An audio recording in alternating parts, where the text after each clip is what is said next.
Liberals' wasteful spending continues. The $4 billion Canada Digital Adoption Program has a stream called Boost Your Business. And the government has given a contract to an organization, Magnet, in order to oversee placing more than 16,000 students in jobs. As of October 3rd, that organization has been paid $1.2 million, and yet there has been zero job placements. So will this Liberal government end their wasteful inflationary spending so people can put food on their table and heat their homes? The Honourable Parliamentary Secretary.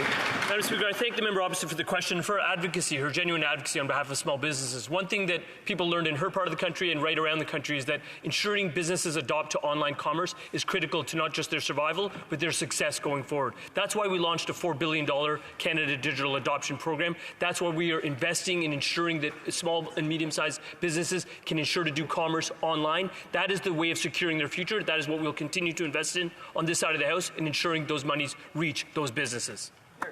The Honourable Member for Colonial Lake Country. Well, Madam Speaker, this government continues to roll out programs with lack of controls. And we saw this recently from the Auditor General's report, where more than $32 billion went to people that weren't applicable for programs or need to be investigated. And this was due to lack of controls on pandemic programs.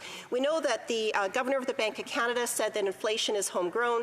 We know that the Parliamentary Budget Officer said that hundreds of billions of dollars went out the door during the pandemic, not for pandemic programs. So again, will this government stop their inflationary, wasteful spending so people can put food on their table and heat their homes? Parliamentary Secretary. When the pandemic hit, we acted quickly to get recovery benefits into people's bank accounts without delay.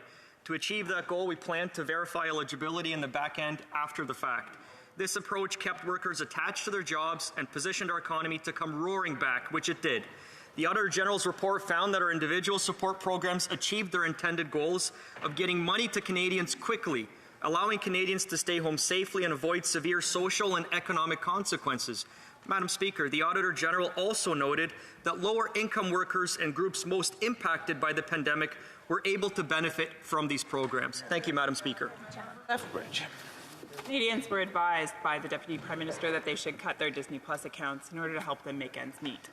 Meanwhile, this government has no problem spending $6,000 on a single hotel night, or $54 million on a failed arrive scam app, or more recently, $32 billion with a B, billion dollars on altogether illegitimate or suspicious funding with regards to COVID. And the worst part is that Canadians are actually on the hook for all this spending. Wow. Canadians, the Canadian people who work incredibly hard. So when will the Liberals show them some respect and stop their wasteful spending? The Honourable Parliamentary Secretary. Madam Speaker, when the pandemic hit, our government acted quickly to ensure that Canadians had the support they needed to get by. We were clear from the outset that we would do post-payment verifications in order to get money out the door quickly when it was needed, while also ensuring support went to eligible individuals.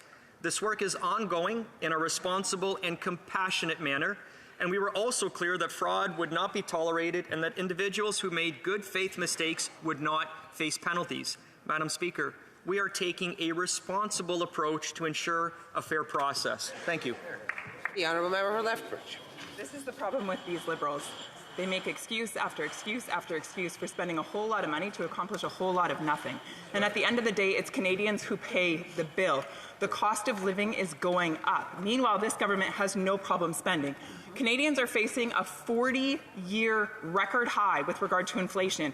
Grocery prices have skyrocketed. 20% of Canadians are forced to skip meals. Meanwhile, those across the way continue to chat with one another and maybe even laugh in mockery. 20% of Canadians are forced to skip meals. 1.5 million Canadians are going to a food bank. The Honourable Parliamentary Secretary.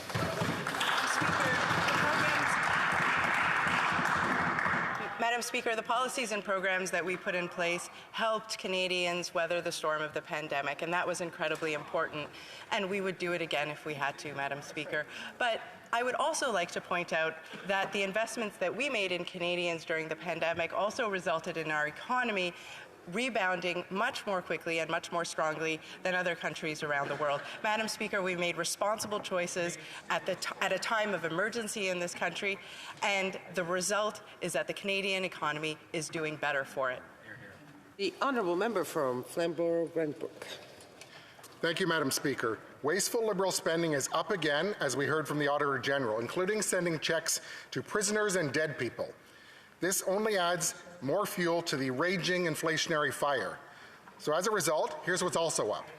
Grocery prices, interest and mortgage rates, and sadly, food bank use in the GTA. So, Madam Speaker, when will this Liberal government end their wasteful inflationary spending so Canadians can afford to put food on the table and heat their homes? The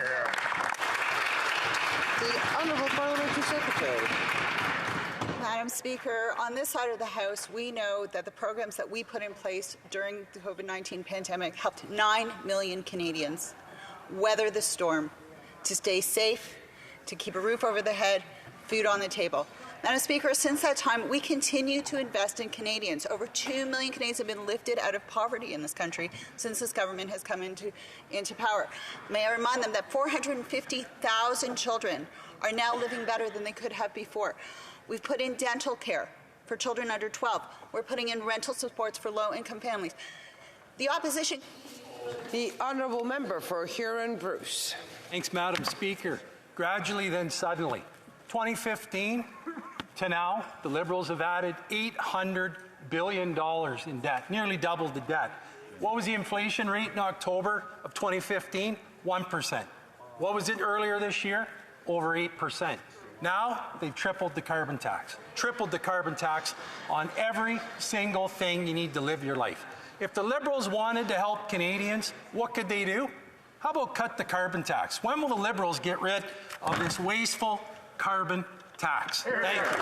Well, Parliamentary Secretary to the Minister of Environment and Climate Change.